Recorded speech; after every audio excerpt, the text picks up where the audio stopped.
4:25 p.m. Eastern. New York Giants 9-6-1, 4-3 on the road at Philadelphia Eagles 13-3, 6-2 at home. Lincoln Financial Field in Philadelphia, Pennsylvania.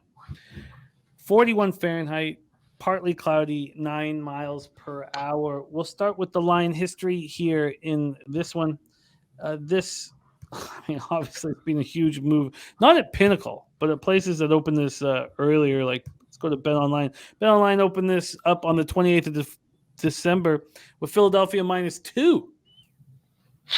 Now they're -14. From a total side of things, opened up at 40.5, now at 43. And then cash-wise here, we have 6,083 tickets in, 81% of tickets, 83% of the cash on the Giants. But that's hard to decipher, really, when the lines move so fast. 82% of the tickets on the over. We don't know a cash flow there. Giants are the number 6 seed in the NFC. Their playoff spot is clinched, and their seed can't move up or down. They come in off a dominant 38-10 win at home over the Colts to clinch a playoff berth. Their point total was a season high. It was the first time they scored at least 30 since October 11th, 2020, when they scored 34 in a 37-34 loss to Dallas. Danny Dimes was excellent. I don't think I've ever said that before. I don't think that sentence has ever come out of my mouth. Daniel Jones was excellent. 19-24 for 177 yards, 2 touchdowns, no picks. Ran 11 times for 91 yards and 2 touchdowns. 708 yards rushing now on the year. That's the franchise record for a quarterback. Richie James got 7 passes for 76 yards and 1 touchdown. We've come a long way from that game in Seattle. He's been leading the receiving core of late. Isaiah Hodgins caught 4 for 42 and a touchdown. Matt Breida ran 9 for 59. Saquon Barkley ran 12 for 58. Barkley, 1,312 yards for the season, breaking his career high of 1,307 in 2018. They were 4 for 7 on third down, 4 or 5 in the red zone. They completely shut down the Colts, holding them to 3 of 12 on third down, 252 total yards. Their captain and safety, Xavier McKinney, returned to the lineup. Landon Collins returned to pick 52 yards for a touchdown. They had 2 sacks, 4 quarterback hits, and they believe in themselves. Philadelphia Eagles' second straight loss means the Cowboys are still alive for the NFC East title and the number 1 seed. The Eagles face the Giants. The Giants have nothing to play for, obviously. We talked about the 14-point spread, and the Eagles will win the NFC East and the number 1 seed if they win. They'll also clinch the division if the Cowboys lose to the Commanders. The 49ers are also alive for the number 1 seed. 49ers have to defeat Arizona, and the Eagles lose. 49ers are on the top. So if the Eagles and 49ers lose and the Cowboys win, Dallas will be the top seed and get the bye. If the Cowboys and 49ers lose, Eagles are the number 1 seed. So if the Eagles beat the Giants, it's very simple, which is very likely. Eagles coming off their second straight loss without the services of Jalen Hurts, 2010 at home to the Saints. Shut out for the first half, for the first time this season. 10 points was a season low. Minshew, 18 of 32, 274 yards, touchdown, a pick. Devonta Smith caught 9 for 115. A.J. Brown caught 4 for 97, touchdown. Miles Sanders finished with 12 carries for 61 yards. 2 carries in the first half. Very questionable play calling by the Eagles. They had just 11 first downs. They were 3 of 12 on third down. They did not run a play in the red zone. They hadn't allowed more than 4 sacks in the game all year. But now we're starting to see what this line looks like without Lane Johnson. They allowed 5 sacks in the first half alone. The Eagles did not convert a first down until there was 12 seconds left in the first half.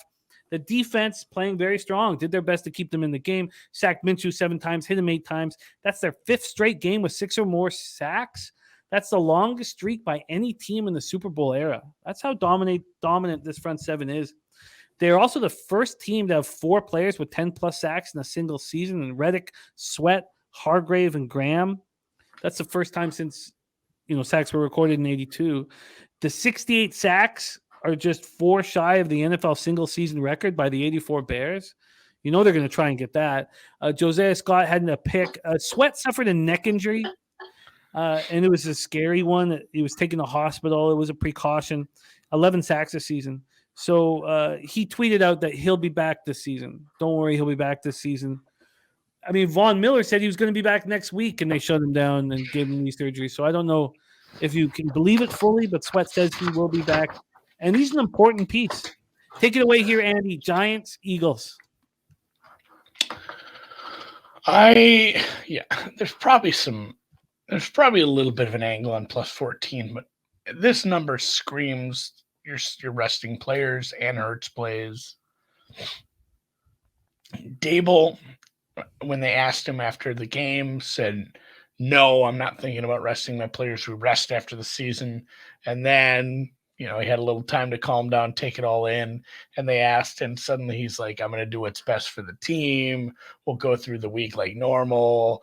Obviously, myself and Joe Shane have talked about this. That means the GM has stepped in.